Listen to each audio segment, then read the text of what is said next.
welcome to my book club about Discipline and Punish by Michel Foucault.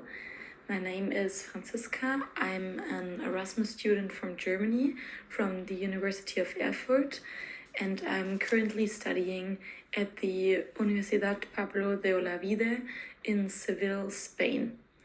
This book club is part of the lecture Introduction to Sociology by the lecturer Maria José del Pino Espejo. So first, my structure is going to be as followed. First off, I'm going to read the chapter 3 of which is called Panopticism of Michel Foucault's Discipline and Punish. And my second point will be a short summary of the principle of the panopticism. Third point will be an interpretation of the chapter.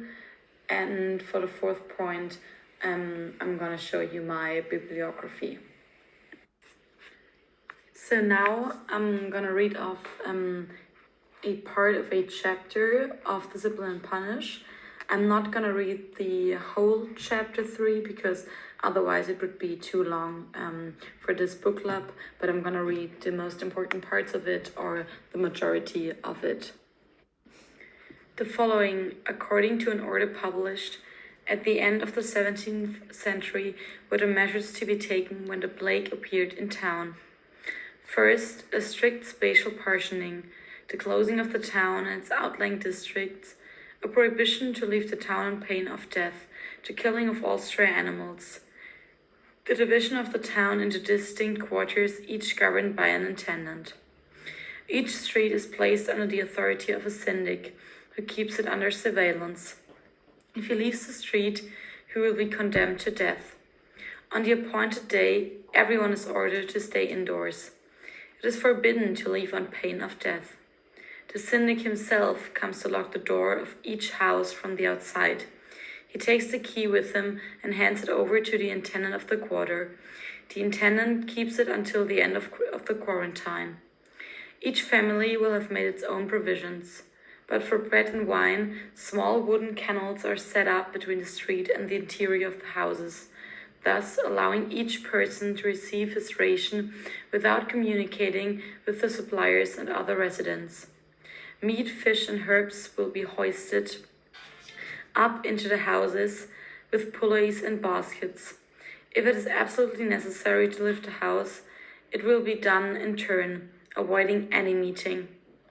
Only the intendants, syndics, and guards will move about the streets, and also between the infected houses from one corpse to another, the crows who can be left to die.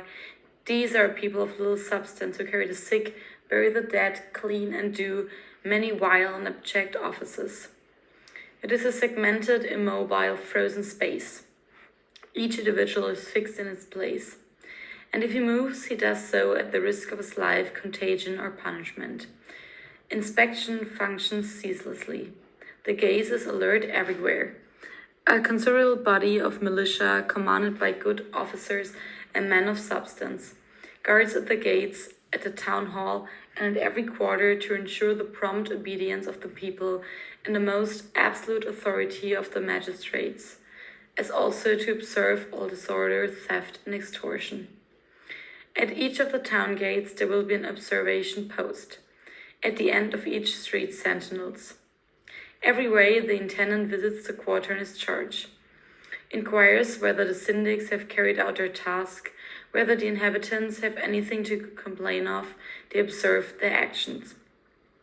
Every day too, the syndic goes into the street for which he is responsible, stops before each house, gets all the inhabitants to appear at the window.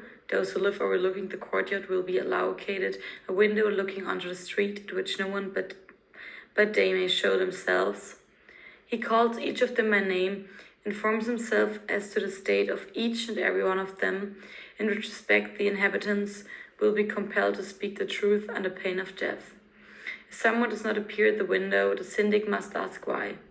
In this way, he will find out easily enough whether dead or sick are being concealed. Everyone looked up in his cage, everyone at his window, answering to his name and showing himself when asked, It is the great review of the living and the dead. This surveillance is based on a system of permanent registration. Reports from the syndicts to the intendants, from the intendants to the magistrates or mayor. At the beginning of the lockup, the roll of each of the inhabitants present in a town is laid down, one by one. This document bears the name, age, sex of everyone, notwithstanding his condition. A copy is sent to the intendant of the quarter, another to the office of the town hall, another to enable the syndic to make his daily roll call. Everything that may be observed during the course of the visits, deaths, illnesses, complaints, irregularities is noted down and transmitted to the intendants and magistrates. The magistrates have complete control over medical treatment. They have appointed a physician in charge. No other practitioner may treat, no apothecary prepare medicine, no confessor visit a sick person without having received from him a written note to prevent anyone from concealing and dealing with those sick of the contagion unknown to the magistrates. The registration of the pathological must be constantly centralized. The relation of each individual to his disease and to his death passes through the representatives of power. The registration they make of it, the decisions they take on it. 5 or 6 days after the beginning of the quarantine, the process of purifying the houses one by one is begun. All the inhabitants are made to leave. In each room, the furniture and goods are raised from the ground or suspended from the air. Perfume is poured around the room. After carefully sealing the windows, doors, and even the keyholes with wax, the perfume is set alight. Finally, the entire house is closed while the perfume is consumed. Those who have carried out the work are searched, as they were on entry, in the presence of the residents of the house, to see that they did not have something on their persons as they left, that they did not have on entering. 4 hours later, the residents are allowed to re-enter their homes. This enclosed, segmented space, observed at every point in which the individuals are inserted in a fixed place, in which the slightest movements are supervised, in which all events are recorded, in which an uninterrupted work of writing links the center and periphery, in which power is exercised without division according to a continuous hierarchical figure, in which each individual is constantly located, examined and distributed among the living beings, the sick and the dead. All this constitutes a compact model of the disciplinary mechanism. The plague is met by order. Its function is to sort out every possible confusion, that of the disease, which is transmitted when bodies are mixed together, that of the evil, which is increased when fear and death overcome prohibitions. It lays down for each individual his place, his body, his disease, and his death, his well-being by means of an omnipresent and omniscient power that subdivides itself in a regular, uninterrupted way, even to the ultimate determination of the individual, of what characterizes him, of what belongs to him, of what happens to him. Against the plague, which is a mixture, discipline brings into play its power, which is one of analysis. A whole literary fiction of the festival grew up around the plague, suspended laws, lifted prohibitions, the frenzy of passing time, bodies mingling together without respect, individuals unmasked, abandoning their statutory identity and the figure under which they had been recognized, allowing a quite different truth to appear. But it was also a political dream of the plague, which was exactly its reverse. Not to collect the festival, but strict divisions. Not laws transgressed, but the penetration of regulation into even the smallest details of everyday life, through the mediation of the complete hierarchy that assured the capillary functioning of power. Not masks that were put on and taken off, but the assignment to each individual of his true name, his true place, his true body, his true disease. The plague as a form, at once real and imaginary, of disorder has its medical and political correlative discipline. Behind the disciplinary mechanisms can be read the haunting memory of contagions, of the plague of rebellions, crimes, vagabondage, desertance, people who appear and disappear, live and die in disorder. If it is true that the leper gave rise to rituals of exclusion, which to a certain extent provide the model for and general form of the Great Confinement, then the plague gave rise to disciplinary projects. Rather than a massive binary division between one set of people and another, it called for multiple separations, individualizing distributions, an organization in depth of surveillance and control, an intensification and a ramification of power. The leper was caught up in a practice of rejection, of exile and closure. He was left to his doom in a mass among which it was useless to differentiate. Those sick of the plague were caught up in a meticulous tactical partitioning in which individual differentiations were the constricting effects of a power that multiplied, articulated, and subdivided itself. The Great Confinement on the one hand, the correct training on the other. The leper and his separation, the plague and its segmentations. The first is marked, the second analyzed and distributed. The exile of the leper and the rest of the plague do not bring with them the same political dream. The first is that of a pure community, the second that of a disciplined society. Two ways of exercising power over men, of controlling their relations, of separating out their dangerous mixtures. The plague-stricken town traversed throughout with hierarchy, surveillance, observation, writing. The town immobilized by the functioning of an extensive power that bears in a distinct way all over individual bodies. This is the utopia of the perfectly governed city. The plague, envisaged as a possibility at least, is a trial in the course, of which one may define, ideally, the exercise of disciplinary power. In order to make rights and laws function according to pure theory, the jurists place themselves in imagination in the state of nature. In order to see perfect disciplines functioning, rulers dreamt of the state of plague.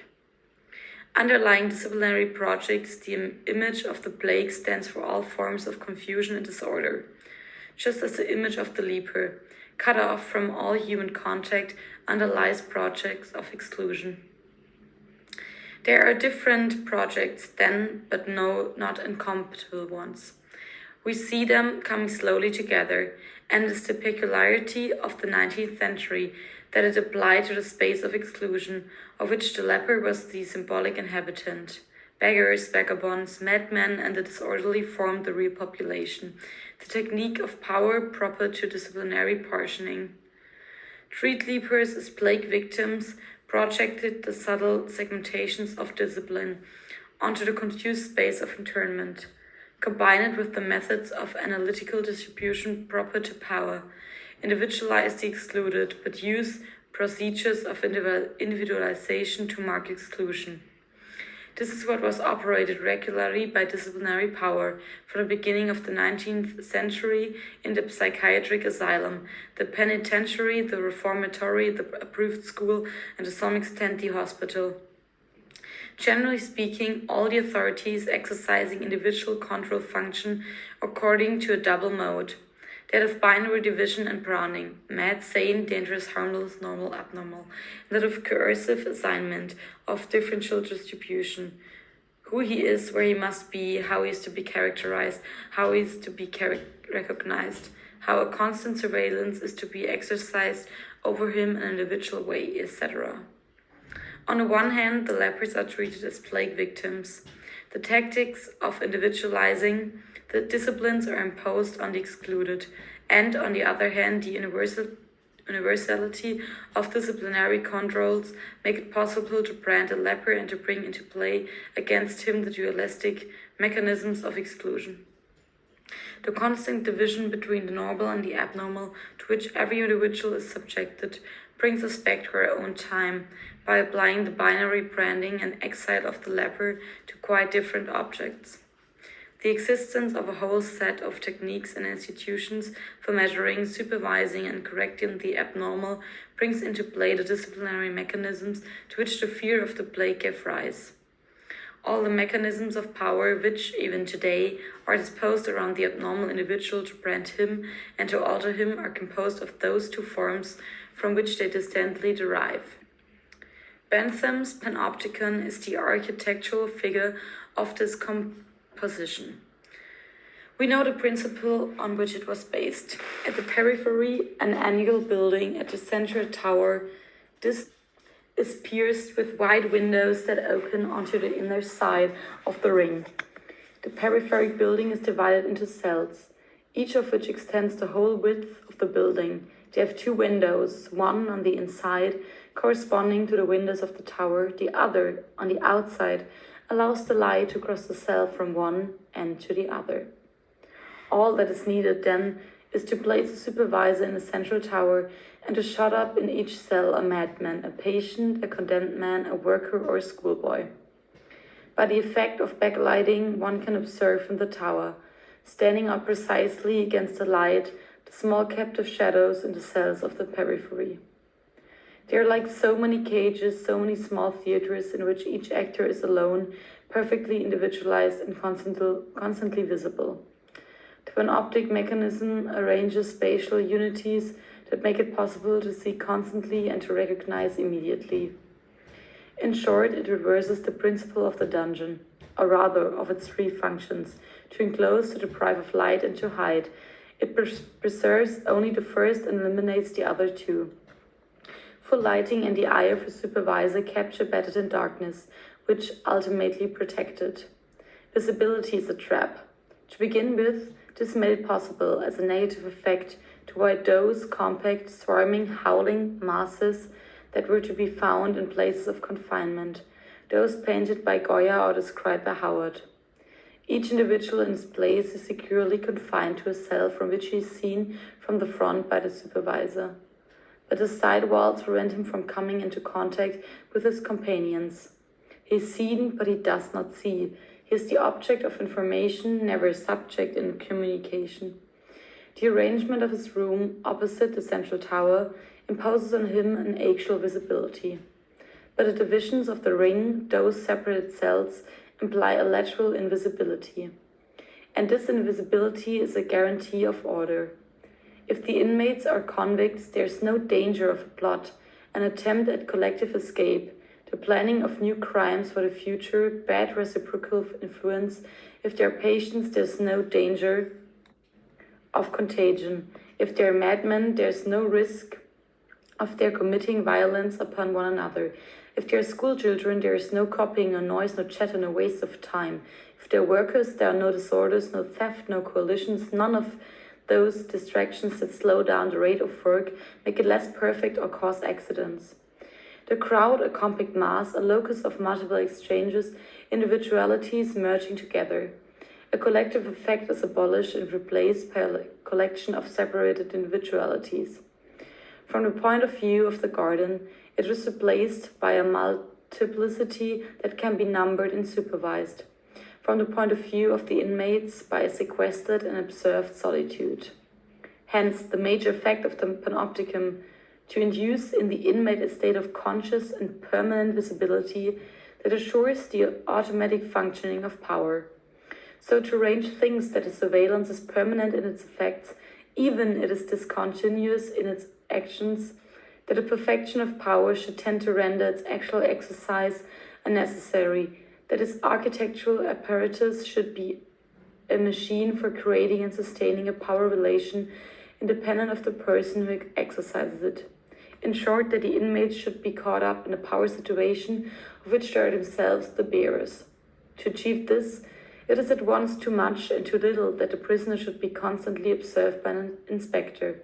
Too little, for what matters is that he knows himself to be observed.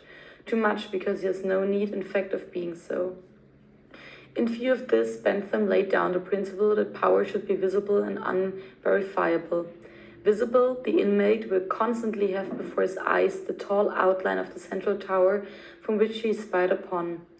unverifiable, the inmate must never know whether he's being looked at any one moment, but he must be sure that he may always be so.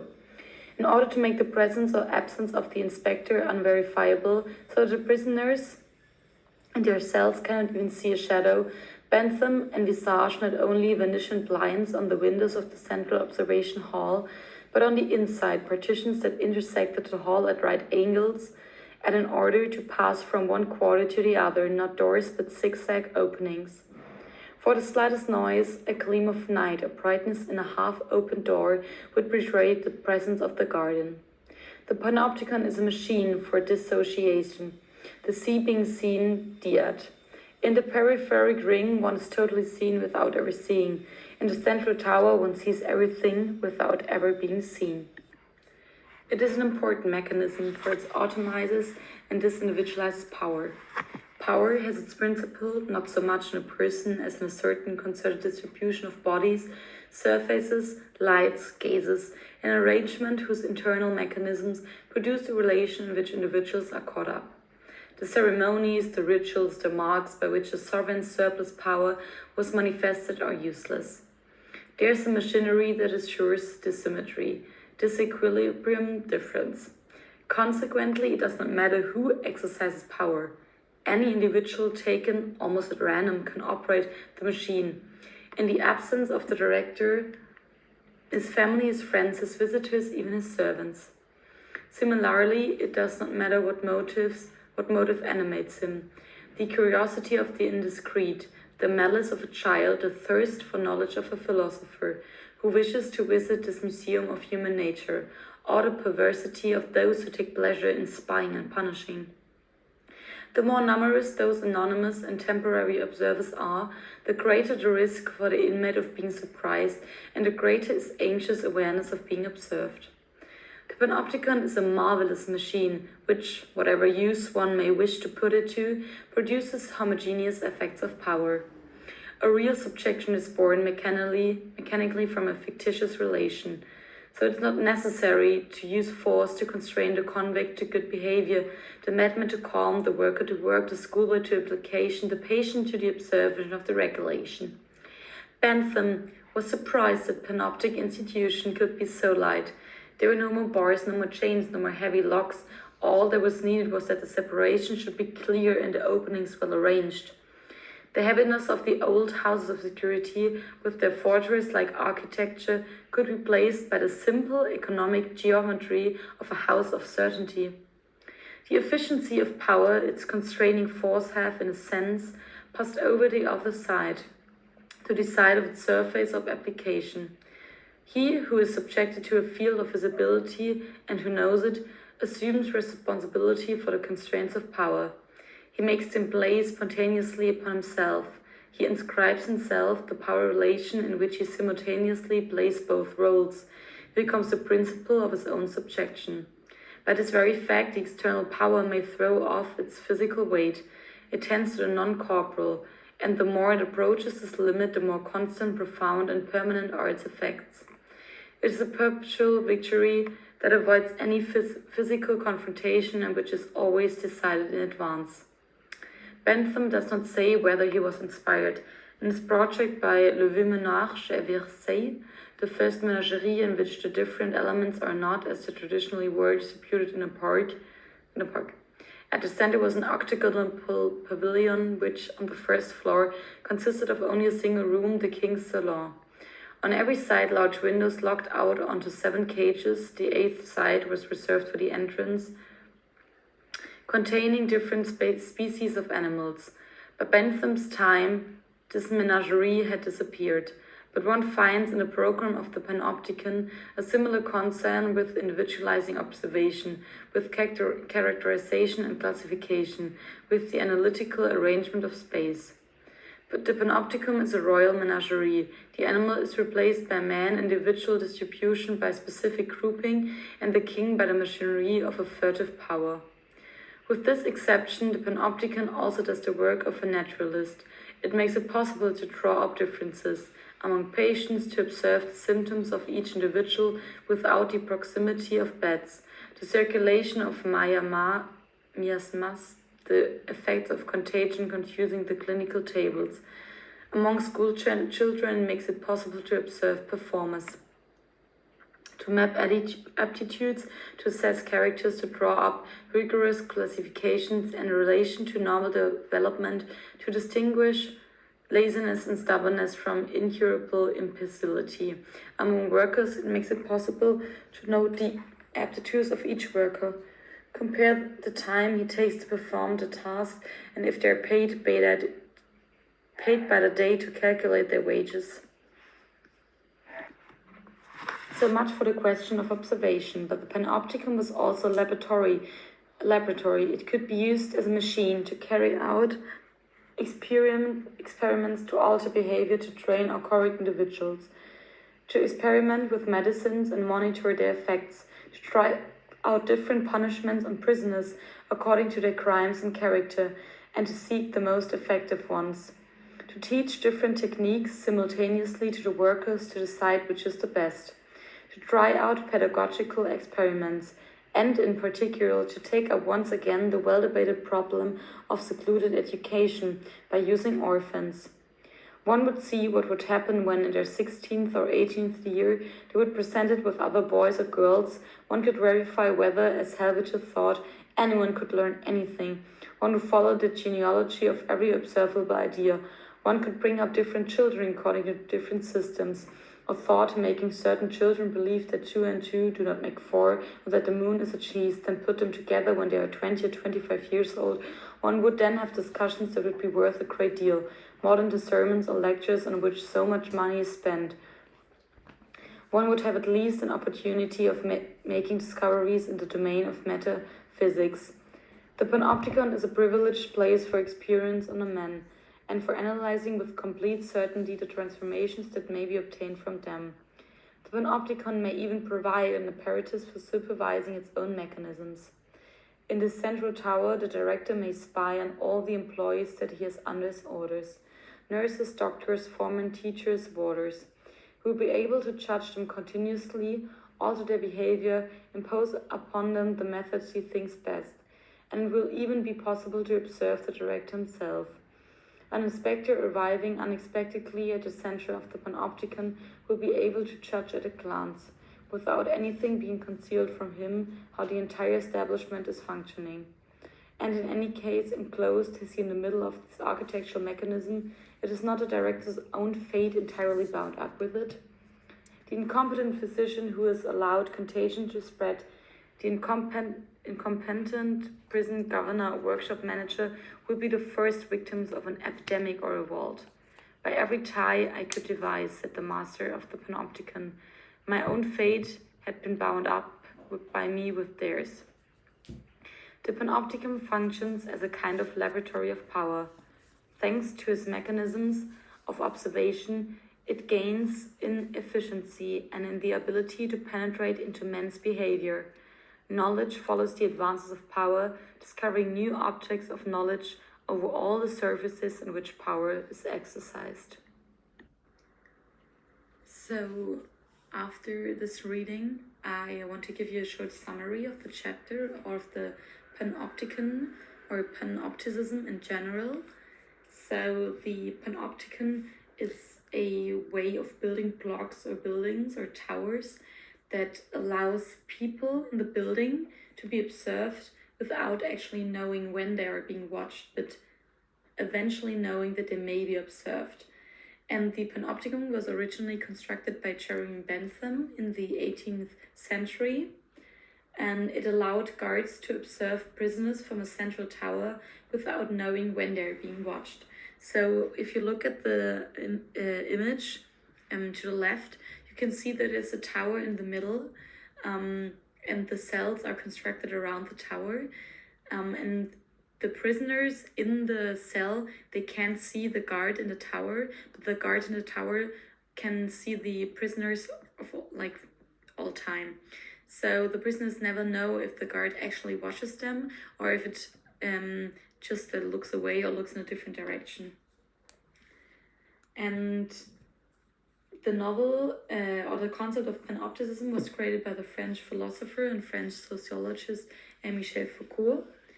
And the novel Discipline and Punish, or Surveiller et Punir, was written in 1975, but the panopticism is still seen throughout our society today. And panopticism is actually, or it's nowadays, a powerful social theory that indicates or that shows that being observed knowingly but without verification gives a sense of subordinance to most individuals. And it's actually an important landmark in the study of surveillance. So the panopticon involves two sides of power. On the one hand, it's the power over, so it's actually the ability to organize different categories of inmates. As you've seen, it doesn't matter whether it's a school kid, a worker, a lawyer, or like someone from high society. It's just the main purpose is to observe them, to punish and to discipline them. And the second side of power, or on the other hand, it is power exercised through self-restrainment and self-discipline. So actually what Foucault wants to say, like with his theory of panopticism, is that inmates who are under constant surveillance end up actually exercising self-restraint and self-discipline. So it doesn't matter if they're really being watched, just the knowing that they might be watched, or knowing that the guard in the tower is watching them, and leads to self-discipline and self-restrainment. And there's a quote which I would like to read out loud from the scholars Johnson and Reagan from 2014, which actually sums it up pretty well. So it says, "This effect is precisely what Bentham believed the panoptic prison would produce. Seeing the guard tower or believing the guards were watching, inmates would just adjust their behavior to conform to norms they expected the guards to enforce." So it's kind of like a psychological theory or a psychological effect that you discipline yourself because the panopticism gives a sense of power, structure, and it structures both the observer and the observed. And the panopticism, or the theory of panopticism, can also be applied nowadays. I mean, surveillance has always been present in social life, or in our social life, and it grows even more and more with the rise of modernity. So with the rise of computers and laptops, etc., the collected information becomes storable as well as easily searchable and accessible. So you can actually at any time possible search information and download information. And the common saying is, like, if one thing is like on the internet, it can never be disappeared from the internet. So the internet will kind of like storage it forever. And also with the rise of biometrics and facial recognition technologies, as well with the growth of social networks and social media, the extent of data on individuals possessed by governmental and commercial entities has become gigantic. So companies sell our data, our cookies. Every day you accept like cookies on the internet, on like websites, and you never know actually what happens with those kind of datas and those kind of informations. And you can also see that there are like two sides. So on the one hand, there's data collected by the private entities. So for example, online shops, mobile phone networks, internet providers, insurance companies, etc. And they may easily end up in the hand of public sector actors, for example, intelligence and security services. However, on the other hand, there's also data collected by public sector institutions that may be handed over or even sell to private sector actors. For example, when you imagine a public hospital who sells which sells data on patients and medicine, and they sell it to pharmaceutical companies. Also, when it came to COVID-19, in the coronavirus and the pandemic, also surveillance played a massive massive tool or played an enormous role, because we had to be like in quarantine. There were certain people watching us or making sure that we're actually staying inside. We had to log in our information when we were where, when. I mean, like, it depended on the country, how strictly it was. But surveillance was an enormous part of our daily life. So what the panopticism like shows is that surveillance plays an enormous role in any part of our society, in any part of our social life, and it gets like bigger and bigger and bigger. And I think like what Michel Foucault tried to tell us with his book and with his theory was that surveillance never ends in our life and always like keeps increasing and increasing. Yeah. So thank you for your attention. You can leave your comments and opinions in the comment section. And yeah, if you have any further questions, then please don't hesitate on asking.